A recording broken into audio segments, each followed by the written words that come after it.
Merhaba, Hosh Kelvines. Welcome to Channel of Double Channel ng TK. Ayan guys, so ayan, naka-IMG pa rin tayo. Usapang IMG pa rin tayo sa ating mga OFW. So shout out sa ating mga kababayang mga OFW, sa ang panig man tayo ng mundo. Lalo na sa mga kaibigan natin sa Saudi, sa Lebanon, sa Qatar, and sa Doha, Qatar na. Qatar na yun eh. Sa UAE. Ayan, may pinsan ako dyan. Hi, Cass, Lani. So, I hope na okay lang kayo dyan. At saka of course, sa mga kaibigan natin, hindi naman sila masyadong active sa YouTube.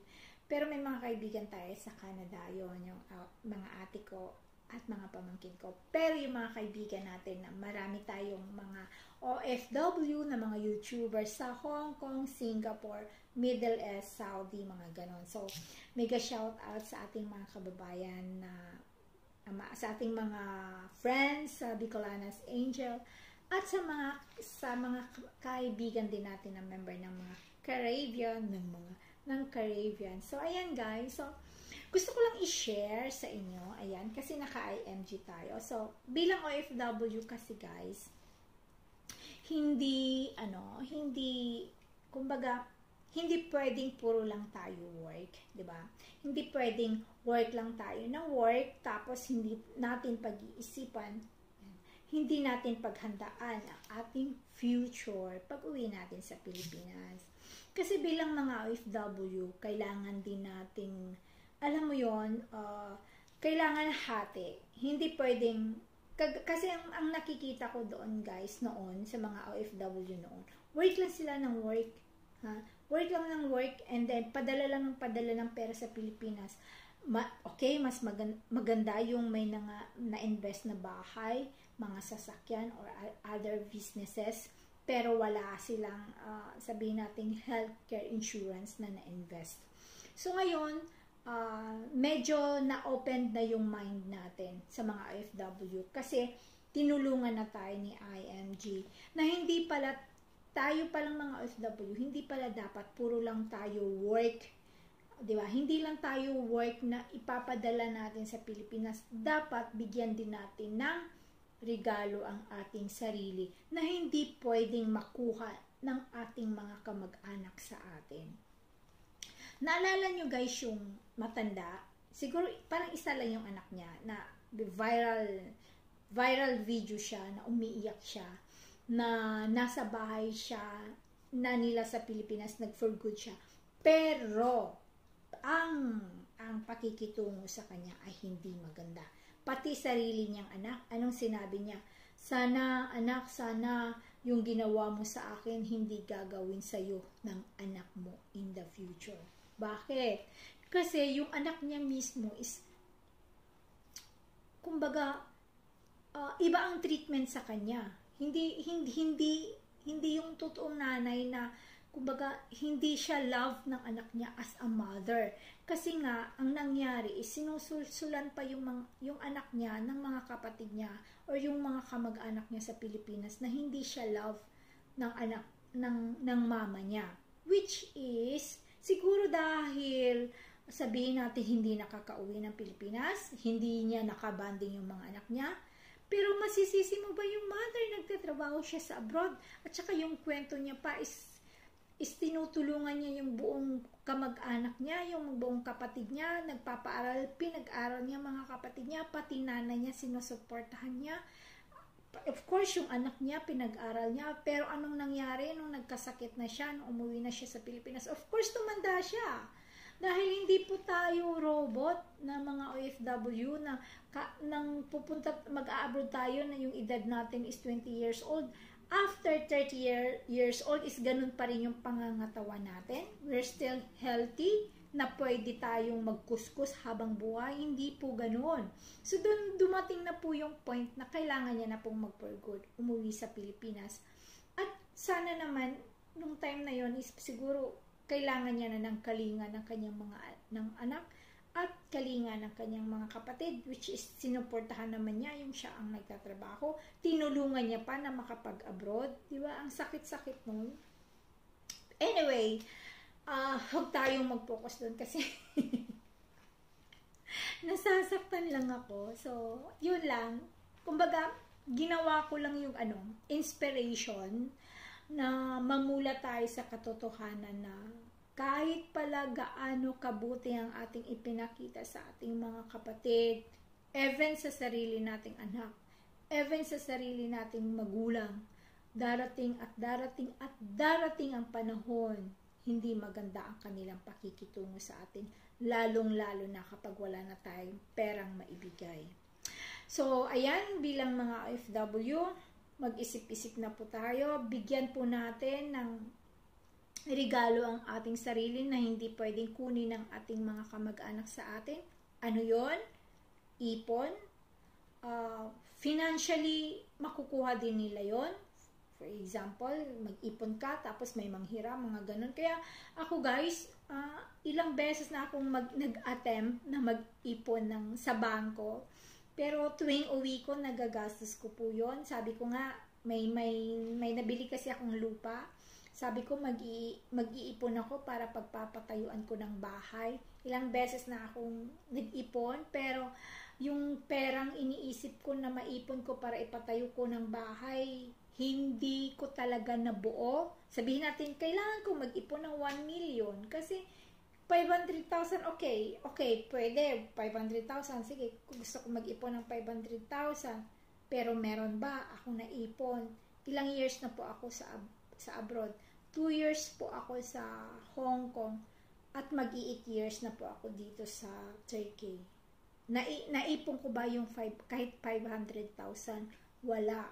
Yung kasi hindi mawawala sa atin na talagang kung may hingi ng tulong, ako din sinisisi din ako ng mga anak ko. Kasi pag may humingi ng tulong, talagang bigay ako ng bigay. Kasi nakakakonsensya. Kasi kung may pera ka sa bangko, may pera ka, tapos yung kamag-anak mo naghihingalo, kung ayaw mong tulungan dahil nga i-priority ko yung ipon ko sa bahay. Nakakakonsensya, di ba? Kaya hindi yun nangyari. Kaya ang ginawa ko na lang is, kumuha na lang po ako ng housing. Kasi no excuse na. Hindi na kailangan mag-ipon ako ng 500,000 para ipatayo ko ng bahay. Kung hindi, monthly binabayaran ko na lang yun. Para in the future, may masasabi ako, yan, sariling bahay ko. Pero yun nga, ang nangyari kay ate, pinatayo niya yung bahay. May pera siya, nag-ipon siya, kumayod siya, pinatayo niya yung bahay.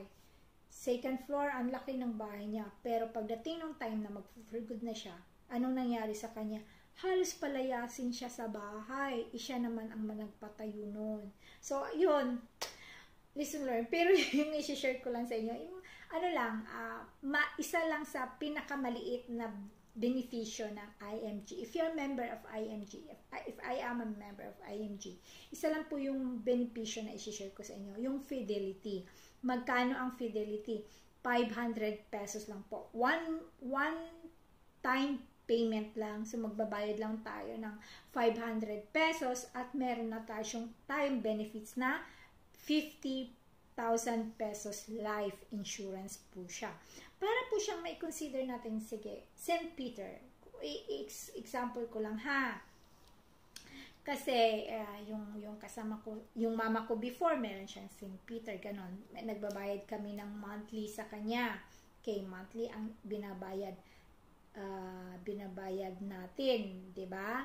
Pero pag hindi mo mabuo yung I think 5 years, pag hindi mo mabuo ng bayad yung 5 years is hindi ka makakuha ng benefits. Kagaya ng mama ko, ang alam namin meron siyang St. Peter. Yung pala, hininto niya ng pagbayad. So, nung may nangyari sa mama ko at kailangan na namin yung serbisyo ng St. Peter, of course, hindi namin makiklaim kasi hininto niya yung bayad at hindi naman siya dumating doon sa full payment na I think 5 years. Ganon, I'm not yet sure. So, yung mga ganon. Dito naman sa IMG, meron tayong fidelity. 500 lang po yan. And ang benefits mo is 50,000. But, of course, kagaya din ng St. Peter, kailangan active ka. Kailangan natapos mong bayaran yon. Dito naman sa IMG, 500 pesos lang, pero dapat active ka sa IMG. Magkano lang naman ang renewal? sa IMG is 1,500 lang for 1 year, 'di ba? Ang babayaran mo. So, hindi na malaking ano 'yun, 1 year 'yun eh. So, sabihin natin mabubuhay tayo ng 20 years or 30 years. From now, I pray na mabubuhay pa ako ng 30 years. So, sa 30 years na 'yun, magbabayad ka lang ng 1,515 a year. So, I'm sure meron tayong 1,500 na pwedeng ibayad sa ating membership renewal for IMG member. So, ayan, sa mga IMG member na hindi na nakapagbayad ng 1,500 accreditation renewal, magbayad po kayo kasi sayang naman po yung fidelity benefits natin na 50,000 pesos at saka meron pa tayong mga benefits doon na mga accidental benefits, mga ganon. Marami po tayong mga benefits kung tutuusin natin. So, hindi ko siya i-discuss as of now. So, yun lang ang i-share ko yung sa fidelity. Kasi, maliit lang po siya. 500 pesos lang po siya. Kasi before, ang registration ng IMG is 5,500. Yung 5,500, wala pa siyang ano doon, wala siyang fidelity kasi at that time we still need to pay 500 pesos para maging member, para maging insured tayo sa fidelity, makuha natin yung benefits. And then meron siyang 1,000 pesos para sa ating Soldibo Fund para makapag-start po tayo sa ating investment sa mutual fund sa Soldibo. So, ngayon po, ang membership ng IMG is 6,000 pesos. Kasama na po doon yung Fidelity life insurance. So, maliit na bagay, pero pagdating ng panahon, malaking tulong po sa ating pamilya na ating maiiwan. Kasi, in reality, lahat po tayo mamamatay. Right? Lahat po tayo mamamatay. Hindi lang natin alam kung dadaan tayo sa sakit, which is mas mahirap kung dadaan tayo sa sakit kasi kailangan nating magbayad sa hospitalization, magbayad sa doktor, at may mga gamot pa yan, di ba?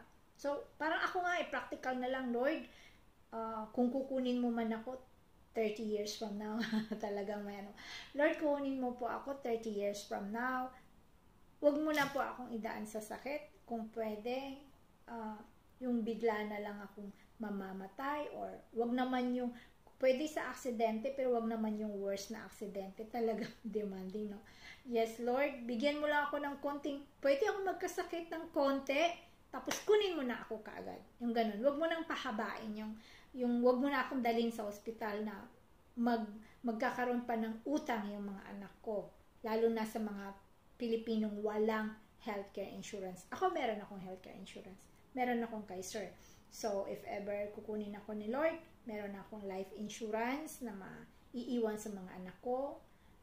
Meron akong healthcare insurance. At yung paghaba naman ng buhay ko, yun ang gagamitin ko sa aking retirement. Yung investment ko.